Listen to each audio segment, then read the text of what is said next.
Hello guys, welcome to my So I searched from Google the general Q&A questions. Usually mo doon yung gina-answer sa mga vlogger. Sure. Number 1, have you ever met someone famous? Kung ang scope sa ka-famous kay pang international, no, wala pa. Would you like to be famous?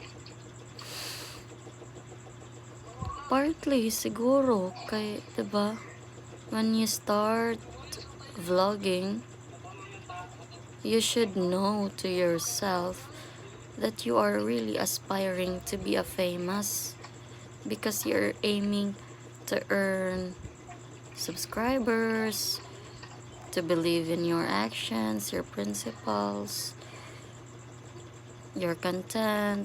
So, diba? Ay, harap po ko realize nga ma-famous gid ay ka. Mao gid dapat na imong ma-aim. Mao na imong ma-aim.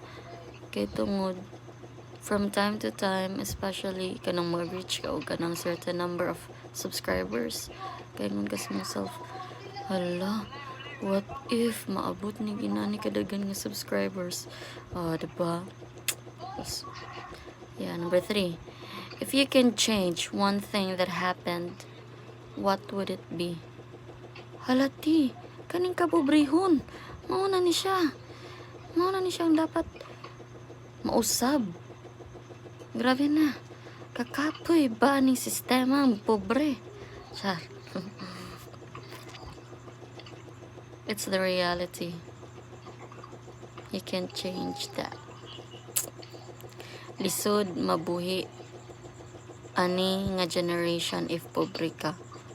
Or ani kalibutan na. Karon nga panahon. Next.